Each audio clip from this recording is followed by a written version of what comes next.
All right, you ready? Okay, kick it off.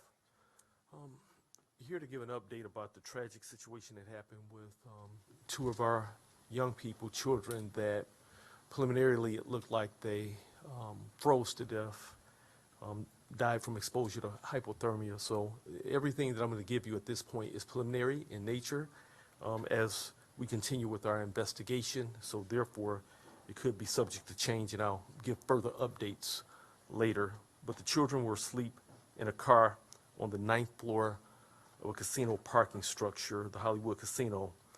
The mother realized that her 9-year-old son wasn't breathing. Also, previous to that, she had already called a friend, another, close relative, to help because with the vehicle not running,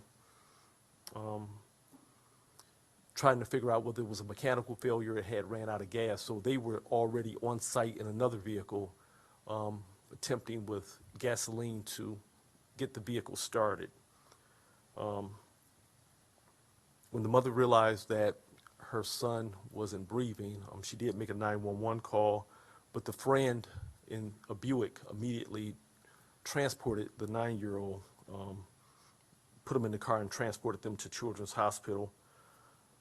While en route to Children's Hospital, as they checked on the other children that were in the van, and it was a total of 5 children in the van, they realized at some point that the 2-year-old wasn't breathing, and so a telephone call was made to the friend that was transporting the 9-year-old at Children's Hospital to return so that the 2-year-old could be picked up. Once the vehicle returned, the Buick, we have videotape where we see the whole entire family get into the Buick, and they all were transported to Children's Hospital. With that, like I said, the call came in at 12:12 from the mother. It was very limited information that was given to our 911 call taker as to the location of where everything was happening. It was just at the casino, no description of the vehicle, etc. Our call taker continuously kept the line opening, trying to identify where in the description and what was going on. A 911 call taker called the mom back numerous times, and ultimately we received a call from the hospital that they had 2 children there who were deceased. Our officers responded to the hospital. The hospital had notified us at 12:47. Our officers, like I said, responded to the hospital, and from there we continued with the investigation, talked to the mother, and also talked to the grandmother, and they were able to give us the specific locations as to where the van actually was that was parked on the 9th floor at the Motor City Casino. And so we do know that on that day and time that the temperatures were below 32 degrees. And from all, talking to hospital staff, and of course, ultimately the medical examiner will determine the cause of death. But just on the surface right now, it appears that it was exposure to hypothermia. So at this point, I'll be around to answer additional questions, but I'll turn it over to the mayor, and at the end of the press conference, we'll answer questions. Thank you all. Thanks, Chief. It's a terrible day in Detroit as we deal with the tragic loss of 2 young people, and it's got to make us rethink everything that we're doing. The heartbreaking part of this is that there were family shelter beds available just a few miles away from where the family pulled in to that Greektown structure, but brings home the point that having services available doesn't mean very much if the residents who need them don't know how to access them. I meet every 2 weeks with the police chief and all of the command staff to talk about what's going on. And last winter, the commanders were telling me that they were picking up unsheltered individuals in the evening and taking them to shelters and couldn't get them in, which made me very angry because I thought we had contracts that shelters did not turn people away. But we got our housing and redevelopment team together with the Detroit Police Department and dramatically changed things for this winter. We added 400 more shelter beds, going from 900 to 1,300 for this winter. And then we added another 110 drop-in beds. And drop-in beds are really important because while a shelter may be full, the drop-in center will take an individual any time of the evening and never turn anybody away. And 75 of those beds were family beds, exactly the type we needed here. And then we added a third piece. The angels of this city are our homeless outreach workers. What they are doing out in the cold and talking to our individuals about their problems every day is remarkable. But DPD complained that in the evening they did not have the access to the homeless outreach workers. And so this winter we put the outreach workers on 24-hour shifts, continual service, so that any time of the day or night, DPD can immediately reach an outreach worker and place an individual. And all winter long, I have heard great compliments at the way the Detroit police are working with the outreach team. As people in this city know, our officers do not treat the homeless with a criminal response. They almost invariably go out with an outreach worker talking about where they could go. So as we look at what happened here, we know this has been a lot colder winter.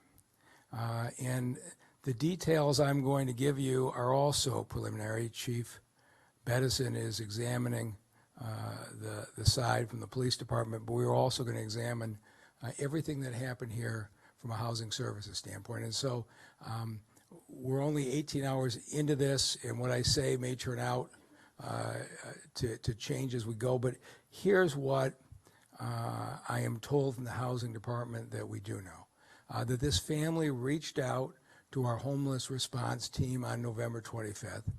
They had reached out earlier in the summer and even back into the previous year, but reached out on November 25th essentially saying they had been living with a family. They were no longer going to be able to keep living with that family and needed a place to go. And in the course of that conversation, there was no resolution reached on where they would go.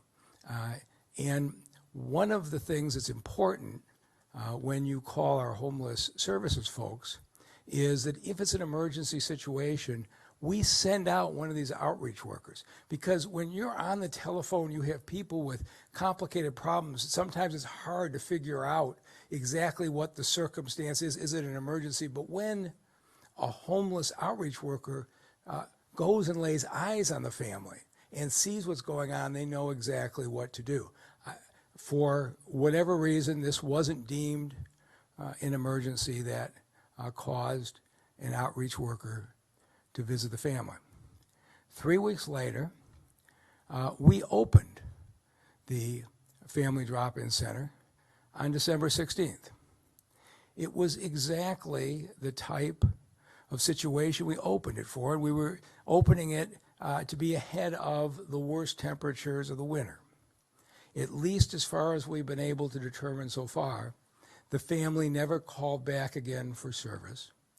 And as far as we've been able to tell, our homeless staff never proactively reached out to say, what happened with your situation? Was it resolved? Or to indicate that there might be a room available. And so we have to make sure that we do everything possible to make sure that this doesn't happen again. And I'm not trying to talk about an individual employee. I'm talking about the system as a whole. Are we doing everything to make sure people in this city know how to access this critical care. And so I have asked Malia Howard, our deputy mayor, and Julie Schneider, the head of Housing and Revitalization Department, to come back to me with 2 weeks, in 2 weeks with plans to review this and address it. One, obviously, is the history of the circumstances on this family. But I want a review of our call center and the housing specialist. I've heard times that people say I called and they asked me a lot of questions about classification and the like, and I came away confused. I want to make sure that when people call, they get very clear options when that phone call is made. And I am asking them to put a policy in place that anytime minors are involved experiencing homelessness, that our outreach workers automatically do a site visit. Anytime we've got children in danger of being on the street, I want that outreach worker face to face and identify what the situation is and make sure it is resolved. And finally, I'm asking for a review of our public information process. As you can probably gather, I was up late last night and I went and I looked at the media coverage when we opened the Family Drop-In Center on December 16th. It was remarkable. On all TV stations, all newspapers, all social media, we had extensive coverage that that service was there. But the reality is that somebody living in a car or somebody living on the street isn't getting that information. And I want us to think through how we make sure the people who need it the most know that we are there for them. The people in this city who are working on this are remarkable. You have got churches, you have got nonprofits, you have got warming centers. You have a lot of people in the city willing to step up and help during the winter. But I think it's really important right now that we just clarify to everybody 2 simple rules, and we have to do this to make sure it doesn't happen again.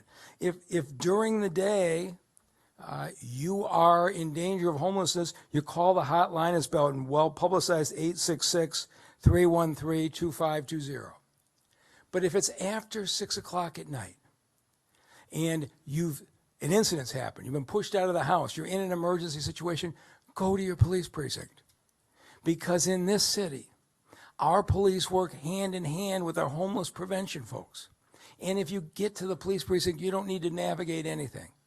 The officers there will greet you and take care of you and make sure you get to the shelter that you need. We just can't have something like that happen in this city again. So the deputy mayor and the head of Housing Resources have been on their assignment for about 2 hours. I know they'll get it done thoroughly and competently. And with that, I'll introduce the deputy mayor, Malia Howard.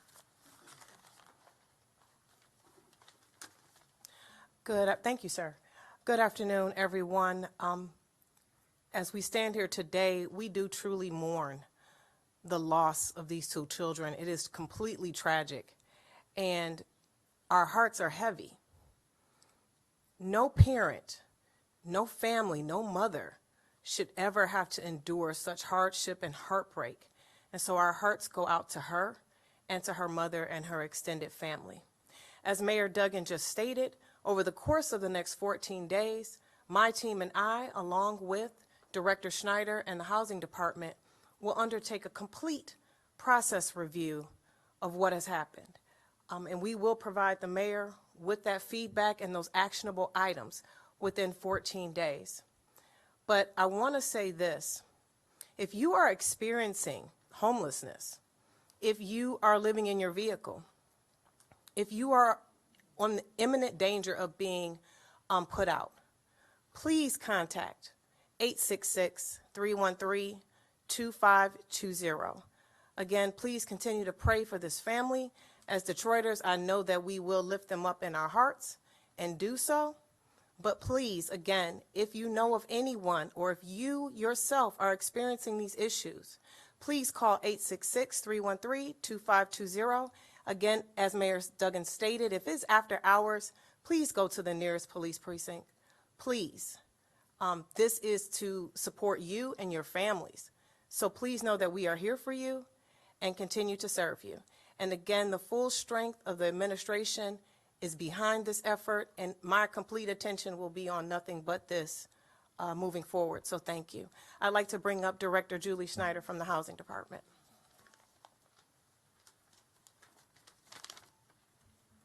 Hello. We're certainly saddened to be here today as we mourn these tragic losses. I certainly share in the sorrow as we mourn the death of two of Detroit's children. Just 2 weeks ago, I was out with the outreach teams on the east side of Detroit as part of the annual count of unsheltered households. I wanted to go out with our outreach teams. I wanted to see the work that they do every day. I wanted to talk to individuals and households who were experiencing homelessness. While we were out that night, we encountered one gentleman on the side of the road. He was quite literally cold and shivering that night and needing help and wanting help. I called for a Lyft ride while our team waited with him and talked to him. And that Lyft ride took him to one of our drop-in shelters as all of our outreach teams were out that night conducting outreach. As the mayor mentioned, this winter has been colder than previous winters and has been difficult and highlights the need to provide these services. In preparation for this winter and based on residents' need, we brought on an additional 400 shelter beds since December of 2023, and an additional 100 drop-in shelter beds for residents who are sleeping outside or who are in cars. We have expanded the work of those outreach teams like the one that I accompanied. You know, they're out every day, meeting with unsheltered households, working to connect them to services such as shelter, housing, every single day. And that work was expanded to 24/7 since last year. You know, in light of these tragic events, as the mayor and deputy mayor said, I will conduct a review of the service delivery and coordination within the next 14 days. Also within the next 14 days, I'll be reviewing a history of the family as it relates to their calls for services for those experiencing homelessness. And I believe with that, we will open it up for, I'm sorry. So at this time, we'll open it up to the media for questions. And I can already tell you that as far as the investigation, there's not a whole lot I can say, but we'll take the first question. Faraz from Channel 7. Just a couple of things. Could you shed some light as to how many people were inside the van and ages as well, please? It's a total of a total of 5 children and 2 adults that were inside the van. Would you be able to share ages? I'll have my team get the ages to you. What's the ages? Yep. 13 to 2. Is anyone detained right now? No. Okay. And I guess, Mayor, this is probably a question for you, and you kind of partially answered that by 2 simple rules that you mentioned. I have experienced quite a few homeless people who are experiencing homelessness reaching out to me over the years, kind of trying to understand what options they have. And, you know, I've helped some, I've tried to get help for some, but, you know, there's always this roadblock. Either they don't have the information because probably they're not watching, you know, television or they're not on social media, or when they do call some of the numbers that are designed to help these folks, they don't receive the help. And they're frustrated, they're sad. What would your answer be for those people who try to utilize the services, but they've just been let down? When we entered this winter with 400 more shelter beds and the 110 drop-in beds with a contract that nobody is turned away at the drop-in shelters any time of the night, the service is there. We have got to do a better job of educating folks on the fact that the service is there and getting people to it. And we've educated the police department, we've educated the outreach workers, and I think you can help us continue to educate the public. Is there more that perhaps the city can do? Yeah, that's what I'm asking the deputy mayor and the housing director.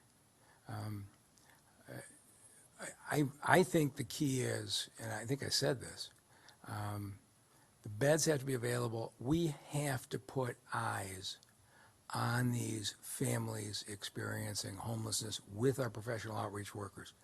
We have to get them physically there and get an immediate response. You just learn so much more being with them than you get off of a phone call. And I do expect we are going to dramatically expand the site visits of the outreach workers, particularly with regard to families with children. Do we have enough outreach workers? We will do whatever we have to do. So we're already working on it, but we just added a second shift to outreach workers in the evening. I'm confident. But again, they have 14 days to have their report, but I am very confident one of the things they are going to accomplish is to make sure families with children have visits.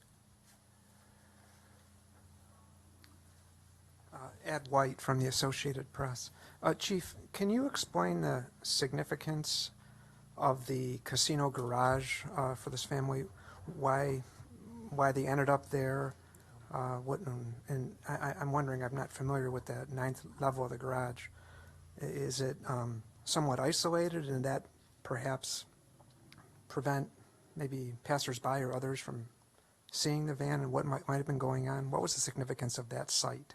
So I definitely don't want to speculate, but in having a conversation with my detectives that interviewed the mother and the grandmother, and don't want to get too far into actually what was said, but I will tell you that at the casino is definitely free parking. It has an aspect of safety to it if you're going to be sleeping in a vehicle.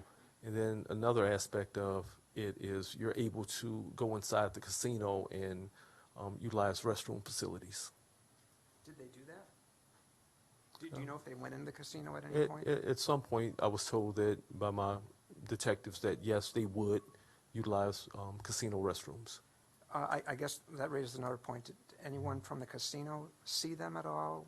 I'm not going to get. Was there an opportunity there to intervene? I'm not going to. The investigation is ongoing, and so definitely don't want to do anything. And I'm not going to go into a lot that I do know, just based off of the fact that I want to give this mother dignity, and I'll just present the facts to the Wayne County prosecutor and allow her to do her job. So.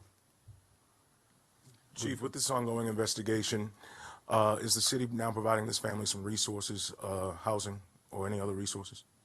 So, of course, you just heard from the mayor, this whole team right here, there are resources, and at this particular point, the children, they're with other family members, and the answer is yes. And Malia Howard will be coordinating that. I'm sorry? The deputy mayor will be coordinating that. Okay. And follow up on his question, do you know how long the family had been seeking shelter at that parking garage? Was yesterday an isolated incident, or had they been seeking shelter there over days? They moved around from various casino parking lots, so that wasn't the only casino parking lot that they would sometimes camp in or stay. Thank you. Hi, Chief. This is Andrea from the Detroit Free Press. I just have a couple of quick questions. Yes. First, you had mentioned that you were presenting facts to the Wayne County Prosecutor's Office. Does that mean you were investigating for potential criminal liability here? We not necessarily. We it's so early in the investigation. We're just going to present the facts, and so it doesn't necessarily mean criminal. Sometimes it can mean negligence, but we don't make charging decisions, and we can't even determine the cause of death. And so just like of course, the medical examiner will actually determine the cause of death. We suspect that it's hypothermia, but it could come back being something completely different. And so we're going to present the facts to the prosecutor, but at this point in time, we have sent nothing to the prosecutor. Okay, and then just a clarification on timeline. So a family friend was already at the garage helping out with the car when the mother found out about discovered her 9-year-old son wasn't breathing. The family friend took the child to the hospital, and that's when, was it the grandmother that reported the 2-year-old that was not breathing, or was it the mother? I believe that was the grandmother. It was the grandmother. Okay, Yes. grandmother. And then, last question, how were the other children, how were they dressed? And how were they found when they were found? Were they in proper clothing or? Yeah, see that, I don't want to get into that detailed of the investigation, but we'll present those facts to the Wayne County prosecutor. But the only thing I'll say is this, for the good of the public, that in temperatures like this, a vehicle will not insulate you from exposure. So therefore, if you're out there, and I'll just use this example, because I've been thinking about this over and over and over. You ever leave a gallon of water or a gallon of milk in your car, and the next day you go to it, it's frozen solid. And so for anybody that's out there now, just seek shelter. Okay, thank you. John Hewitt, WWJ. Most of my questions have been asked and answered, but I did have two for clarity, please. The mayor mentioned that the family reached out to the city in November. Had they been living in this vehicle since November, maybe not at the casino garage for that period of time, or can you add any more context as to how long they had been living in this vehicle? From my preliminary investigation and talking to detectives, anywhere from 2 to 3 months. And when it comes to the other children being with other family members now, not to sit here and second guess on the tragedy, but were they other family members just not aware of this situation with the family? Because after this incident, they can take these kids in, but other family may not have known, or do you have any idea as to, why they were in the situation they were in? You definitely don't want to speculate, but from what I've been told, is that the mother had a lot of pride. She loved her kids, and she wanted to keep the family together. Thank you.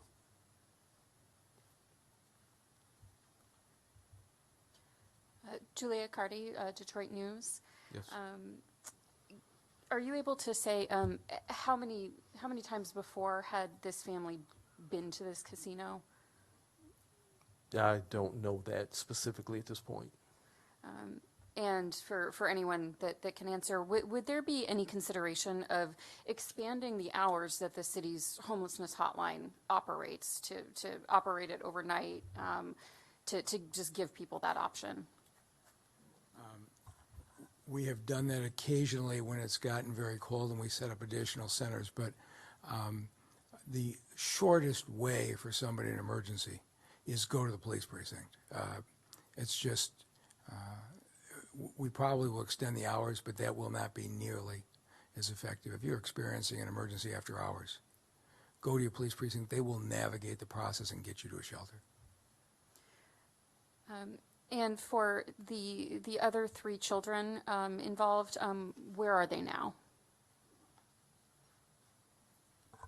There were some family members. Okay. All right. Thank you. Charlie Langton, Fox 2. Chief, if I could just ask you,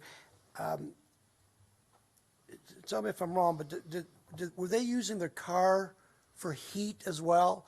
And then at some point, did they run out of gas? And if that's the case, how long had they had no heat? So they were using their car as shelter, and at some point the vehicle either ran out of gas or had a mechanical failure.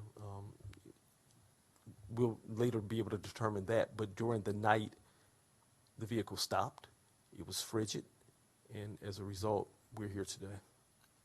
And the first call that was made to any authority was roughly noon-ish or Yes, so? sir. Yes, sir. So we're talking a number of hours that there was no heat in that car? Yes, many hours. So, yes. And Mayor, if I could just, thank you, Chief. If I could just ask you, I'm assuming it's not a viable place to shelter at a casino parking lot. What would you say to the business operators that maybe are providing some safety, but is that the proper way to do that? Yeah, I'm not sure that the casino operators had any idea that this was occurring, but, you know, we have the ability to shelter you tonight. Please call the hotline or go to the police precinct. And those, just so I'm clear, if someone is listening to this right now, they are in need of a shelter, they can call the city 24 hours a day and they can get a place to shelter. They can call the city until 6 p.m. at the hotline number. After 6 p.m., go to the police precinct. Thank you. Thank you. All right, thank you all. Okay.